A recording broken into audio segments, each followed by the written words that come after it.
Path of Vengeance is out, and you know anything with Cavan and the High Republic in Star Wars is gonna be a banger. I mean, just look at this cover art, fam. It's probably one of the greatest Star Wars cover arts I've ever seen. Now, if you've never read any of the High Republic stuff like The Light of the Jedi, which kicks off the entire High Republic arc, I would say it's still okay to read this book, only after you've read Path of Deceit and everything that follows.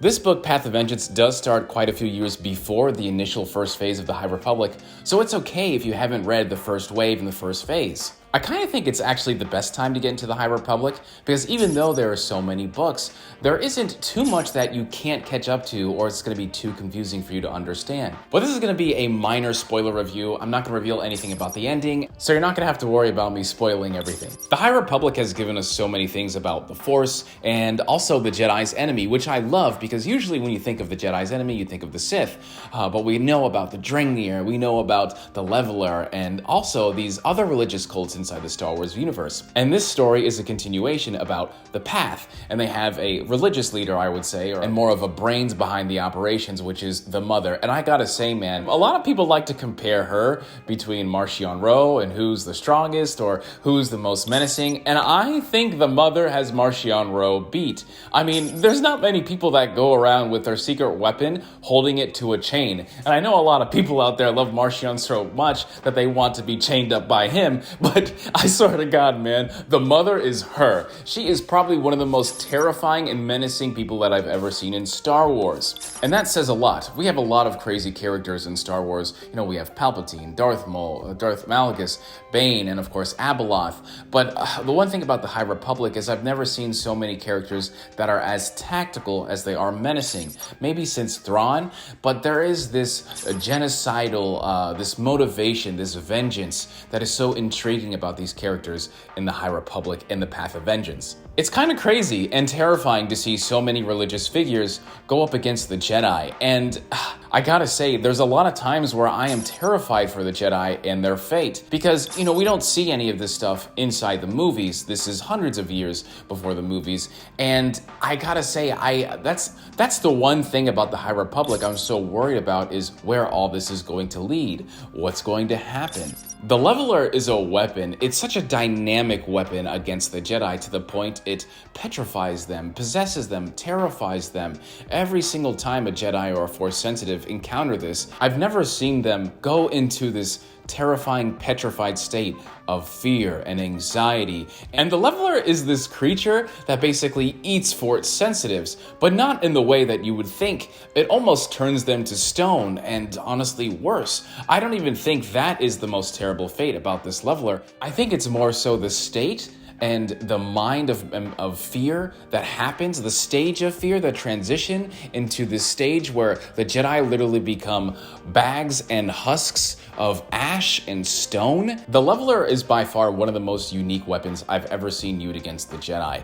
The fact that it can cut them off from the Force and turn them into husks of stone and ash, petrifying them as soon as they encounter it, which is probably one of the most intriguing and interesting dynamics I've seen with Force sensitive encountering a rival or an enemy or even a predator, because that's what I feel like the Leveler is. It is a predator, and the Jedi are the prey. And there is no simpler way to describe it. I mean, honestly, that is the way I see it. And when so many of these characters that we love have to go against this Leveler thing, or find out that the Leveler, or encounter it around them, it's probably one of the most interesting reads in Star Wars.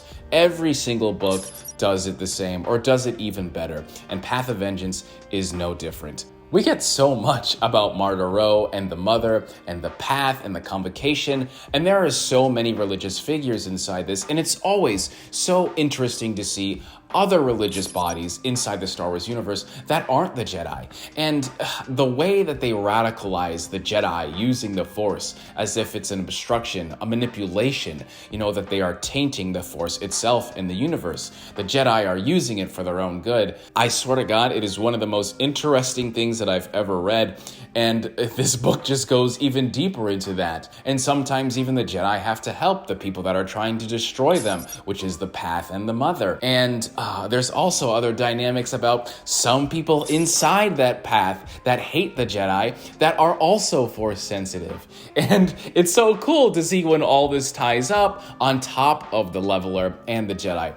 There's so many layers of conflict that it's terrifying. And I'm not really sure how this is going to end later with the Leveler, because they do control this weapon. They have this weapon. And it seems like the Leveler may not be the only one that has ever existed. It is some form of creature that just loves eating and disposing of Force sensitives, mainly the Jedi. And the fact that the mother has control of this, it's following around like a lapdog, sitting in her lap, sitting next to her, always making sure, defending her at any cost. And that is a terrifying fact that this thing is even there. And I want to see more of it. I want to know what's going to happen with these Jedi. And I gotta say, anything with Cavan Scott again in the High Republic and Star Wars is always a banger. Path of Vengeance has come out today, anywhere books are sold, so make sure you go and get it. I haven't seen anything about an audiobook. I just looked up Audible today and I didn't see it on the listing whatsoever for new releases, so I'm not sure if it's going to release on Audible or have an audiobook whatsoever. But if you are new to the High Republic and the expanded universe of Star Wars, the High Republic is a great place to start. If you're worried about the High Republic not living up to other stories in the Star Wars universe, don't be. It's easily one of the best Star Wars stories that we've seen, and it's also continuously developing. Go out there, don't miss this stuff. Start now, because you're probably doing yourself a disservice if you haven't read it yet. Thank you so much, Star Wars book fam. I am Lord Dagovere, and I hope you all have been enjoying the High Republic and the Path of Vengeance. I'll see you around. Deuces, fam.